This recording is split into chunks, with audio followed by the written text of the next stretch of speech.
BMC ये चीज़ को क्यों एक्शन नहीं ले रही? क्या विशाल साखरकर बिल्डर का पैसा खा दे ले पगार में? क्या बिल्डर पगार विशाल साखरकर को दे रहा है या गवर्नमेंट? मुंबई टीवी, हर खबर सच के साथ। मैं हूं अफजल शेख और आप देख रहे हैं मुंबई टीवी। इस वक्त मैं मौजूद हूं डोंगरी के काफ़ी प्रसिद्ध लोकेशन पे, जहां पर यहाँ पर एक मुफली हाइट्स करके इमारत है। ये इमारत काफ़ी ज़्यादा जर्जर हो रही है और इसी के साथ साथ लोगों की जान का खतरा भी। आपको बता दें, साउथ मुंबई में ऐसे तमाम बिल्डर है जो अपने चंद कमाई के चक्कर में हज़ारों लोगों की जान के साथ खिलवाड़ करते हैं। उसी का एक जीता जागता उदाहरण और एक नमूना हम आपको दिखाने जा रहे हैं डोंगरी पर। और ये आप देखिए कि मुफली हाइट्स करके बिल्डिंग है और इस बिल्डिंग का एंट्रेंस देखिए कितना प्यारा है। लेकिन जैसे ही आप इसके 1 माले, 2 माले, 3 माले पर और 5 माले पर पहुंचेंगे तो हकीकत जो है इसकी सामने आ जाएगी, क्योंकि इस इमारत को 1 माला, 2 माला और 3 माला पार्किंग बोल करके यहाँ के टेनेंट को बोला गया था। लेकिन पार्किंग को ना देते हुए यहाँ पर अवैध तरीके से रूम बनाया गया और उस रूम को बेचने के लिए यहाँ पर तमाम कस्टमरों को बुलाया गया। लेकिन कुछ लोगों ने यहाँ के हालात को देखकर जगह नहीं लिया और कुछ लोगों को यहाँ के रहवासियों ने जो है लेने से मना कर दिया। इस पूरे मामलात को लेके इसी रेसिडेंशियल पर रहने वाले और यहाँ पर काफ़ी बिल्डर और उन दोनों से संपर्क करने वाले भाई हमारे साथ मौजूद है। क्या नाम है आपका और कब से आप रहते हो? मेरा नाम मोहम्मद काजिम हनीफ खान है। मैं यहाँ पे पैदा ही मेरा हुआ है, बॉर्न हूँ मैं यहाँ से। ये जो हमारी बिल्डिंग है मुफली हाइट, ये पहला 3 माले की थी, रूबी मंजिल बिल्डिंग, और जो हमारे लैंडलॉर्ड थे वो असगर नाम के थे। तो ये बिल्डिंग की हालत सही नहीं थी, जैसा 100-110 साल हो गया था। तो उस टाइम पे हम लोग टावर का सोचे थे, तो हमारे जो लैंडलॉर्ड थे असगर भाई, उनने शौकत बिल्डर को बुलाए थे इधर। तो बिल्डिंग के बिल्कुल बाजू में एक इस्लाम बेकरी थी, जो वो कई टाइम से पुरानी थी और हम हमारे बचपन से देखते थे। तो वो बेकरी वाले से पहले बात करा गई कि आपको टावर में देना, ये देना, उसने नहीं बोला। उसके बाद वो बेकरी को 55 to 60 लाख में सैयद अब्दुल हमीद ने और शौकत बिल्डर ने परचेस करे। उसके बाद वो बिल्डिंग के ऊपर कुछ 2 माला या 3 माले का FSI मिला और बिल्डर का बोलना है कि मेरा ये 22 माले की बिल्डिंग है और मेरा 2 या 3 माला FSI बाकी है। उसके बाद ये बिल्डिंग का हमारी जो भी मीटिंग बैठी, मीटिंग में राज़ी हो गए। बिल्डर ने हम लोग को 1500 रुपये देने की बात किया था। 2000 साल में मार्च का महीना था, लेकिन हम लोग ने 1500 रुपये राज़ी नहीं हुए, क्योंकि उस टाइम पे बॉम्बे में 5000 के घर का भाव था। अब हम लोग की बिल्डिंग की कंडीशन ऐसी थी कि जो हमारा लैंडलॉर्ड था ना, उसने हाथ उठा लिया था, क्योंकि इस बिल्डिंग की पहले भी एक संडास टॉयलेट गिरी थी। तो 2-3 साल तक हम लोग बहुत परेशान थे, बांद्रा के टेंसिस कैम्प में थे।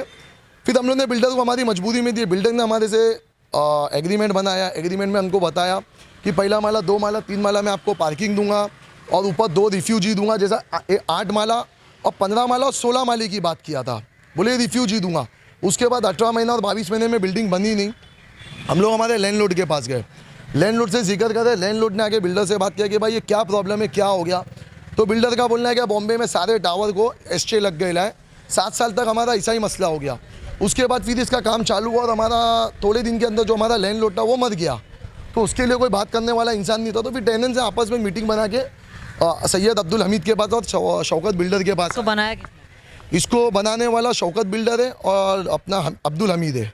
तो ये बन गई है। फिर उसके बाद ये सब मामला आया, तो उन्होंने अभी क्या कह रहे हैं आप लोगों से और क्या? ये मामला ऐसा है कि 2015 में लोग मतलब बिल्डिंग देने के लिए तैयार नहीं थे। तो हमारे honourable MLA Amin Patel sir, जो हमारे यहाँ के MLA, उनके पास हमारे टेनेंट्स गए। टेनेंट्स उनसे जिक्र करेगा ऐसी प्रॉब्लम है। तो हमारे MLA साहब ने ना ये बिल्डिंग को हमारे को दिलाने में बहुत मेहनत करे। अब बिल्डर से हम लोग ये चीज़ पूछते हैं, तो जो शौकत बिल्डर है वो बोलता है ये अब्दुल हमीद बना के देगा, अब्दुल हमीद बोलता है शौकत बना के देगा।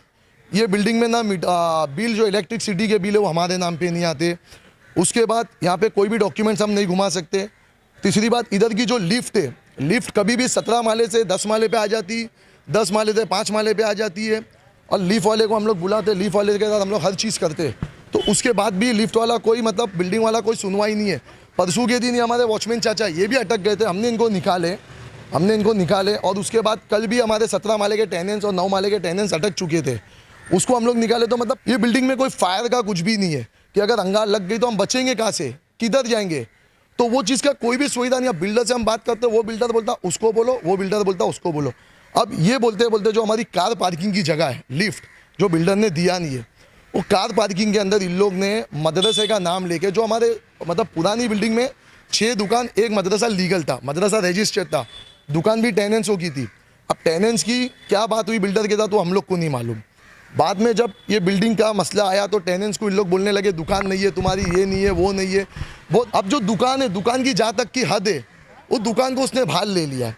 उसको मतलब 5 या 6 दिन के अंदर रात में सारे जो अंदर बिल्डिंग के कचरे बाम्बू साम्बू जो थे वो निकाल दिए। रात को दीवार के ऊपर दीवार चढ़ गई, सेटल लग गया, सारे पतरे लग गए और लिफ्ट की जो पार्किंग है वहाँ आरसीसी की बिल्डिंग के अंदर चैनल की बिल्डिंग चढ़ गई। नया ये इनलीगल चीज़ कर दिया है। यहाँ टेनेंट्स बहुत से लोग आए लेने के लिए, तो हमने एक बोर्ड लगा दिया कि ये 3 माला इनलीगल है। हमने बीएमसी में, फायर ब्रिगेड में सब जगह दिया। हमारे जो बीएमसी के वार्ड ऑफिसर है विशाल साकर का, मैं सर्वे करूँगा, फ्राइडे को वो नहीं आए तो हम लोग फ्राइडे के दिन जो बीएमसी के डीओ होते, जो उनसे बड़े, हमने डीओ के पास बैठे कि हमको ये विशाल साकर का डिले कर दे ले। तो इसका हद किया तो डीओ ने हमको बोले कि ठीक है, तुम्हारी सारी कंप्लेंट जो भी है ना वो मेरे पास ले लो। उनने देखे और सैटरडे के दिन विशाल साकर अपनी टीम को लेके आए। ये सारी इनलीगल चीज़ उनने देखे, उनने भी ये चीज़ को एक्सेप्ट करे क्या ये इनलीगल चीज़ है। लेकिन विशाल साकर ये चीज़ को क्यों एक्शन नहीं ले रहे? बीएमसी ये चीज़ को क्यों एक्शन नहीं ले रही? क्या विशाल साकर बिल्डर का पैसा खा रहे पगार में? क्या बिल्डर पगार विशाल साकर को दे रहा है या गवर्नमेंट दे रही है? ये सब जो मामला है इसको लेकर के अभी आप चाहते क्या हो? आप लोग हम लोग ये चाहते हैं कि जो हमारी प्रॉब्लम है, जैसा तुमने हमको पार्किंग फ्लोर बोले, रिफ्यूजी फ्लोर बोले, हमारी लिफ्ट, हमारे जो इलेक्ट्रिसिटी हमारे नाम पे नहीं आ रहे, हमारी बिल्डिंग रजिस्टर और जो सारी बिल्डिंग लीकेज है जो आपको मैंने बता चुका, वो सब चीज़ हमको क्लियर करके दो। बिल्डर का क्या बोलना है, मेरे पास पैसा नहीं है, मैं सारे जो ये इनलीगल चीज़ है मैं बेचूंगा और तुमको बना के दूंगा। अगर बिल्डर ये चीज़ बेचता है और ये चीज़ को बनाता है तो हमारा फ़ायदा क्या बना के? हमारी बिल्डिंग तो ऑलरेडी इनलीगल हो ही जाएगी। तो मेरा ये बोलने का मतलब है कि जब ऐसा ही इनलीगल होगा तो टेनेंट्स लीगल कैसा करेंगे? आज हमारी बिल्डिंग में अगर हम लोग रूम बेचने मजबूरी में भी निकालेंगे तो हमको जो हमारी वैल्यू से भी वैल्यू हम लोग गिर रहे ले और पूरी बिल्डिंग लीकेज हो, तो इसका मतलब क्या है? तो जब बीएमसी को ये सब चीज़ दिख रही है तो बीएमसी ये चीज़ पे एक्शन क्यों नहीं ले रहे? कल को कोई हादसा होता है तो आप जिम्मेदार किसको ठहराएंगे? जिम्मेदार हम बिल्डर को ठहराएंगे। अगर लिफ्ट में कोई हादसा होता है या अंगार लगती है और दोनों बिल्डर को, जो हमीद है और अपना शौकत है, हम इनको ठहराएंगे। और वो शौकत बिल्डर का बोलने का मतलब है कि मैं ये बिल्डिंग 3rd पर्सन को दे रहा हूँ। वो 3rd पर्सन का नाम मेरे पास है लेकिन मैं उसको ओपन नहीं करूँगा। क्यों? कि वो चीज़ मेरे पास कंफर्म नहीं है। अब वो बिल्डर बोलता है कि मैं ये बिल्डिंग ये बंदे को दूंगा, ये बंदा तुम्हारा पूरा मेंटेनेंस लेगा और बिल्डिंग देखेगा। वो बंदा है कौन? क्या हिसाब से तुम दे रहे ले? अगर वो चीज़ सामने आएंगी तो हम उसके ऊपर उंगली उठा सकते हैं। जैसे इनका पूरा कहना है और इस पूरे मामलात को लेके इस बिल्डिंग के एंट्रेंस के जो आप देखेंगे तमाम यहाँ पर नोटिसें लगाई गई है। ये तमाम नोटिस यहाँ के स्थानिक लोगों ने भी कुछ लगाया और यहाँ के कुछ एल विभाग के अधिकारियों ने भी, जो यहाँ पर जो मनपा अधिकारी है उन्होंने भी लगाया है। लेकिन एंट्रेंस देख करके अब पूरे बिल्डिंग को जज करेंगे तो आप भी काफ़ी दंग हो जाएंगे, क्योंकि लिफ्ट के हालात को आप देखिए कि कैसे जर्जर अवस्था में इस पूरे इमारत को यहाँ के बिल्डर हमीद और शौकत ने छोड़ दिया है। और इस यहाँ पर रहने वाले लोगों की जान को खतरा भी है और यहाँ पर कुछ भी जानी नुकसान होती है तो इसका जिम्मेदार सिर्फ और सिर्फ हमीद और शौकत होंगे, क्योंकि ये दोनों बिल्डर ने हज़ारों लोगों की जान के साथ खिलवाड़ किया है और ये खिलवाड़ दूसरे, तीसरे और पहले माले पर ही आपको देख करके लग जाएगा। अब ये देखना इस मामले को लेकर के यहाँ के राजनीति किस तरीके से हलचल में आते हुए यहाँ के लोगों को इंसाफ दिलाती है या किस तरीके से यहाँ के मनपा अधिकारी इस बिल्डिंग को देख रेख करते हुए जो है कार्रवाई करते हैं या यहाँ के स्थानिक पुलिस द्वारा इन दोनों बिल्डर पर मामला दर्ज किए जाते हैं। ऐसी तमाम अपडेट से जुड़े रहने के लिए सब्सक्राइब करें मुंबई टीवी। कैमरामैन नदीम खान के साथ Afzal Shaikh, Mumbai TV, Sandhurst road.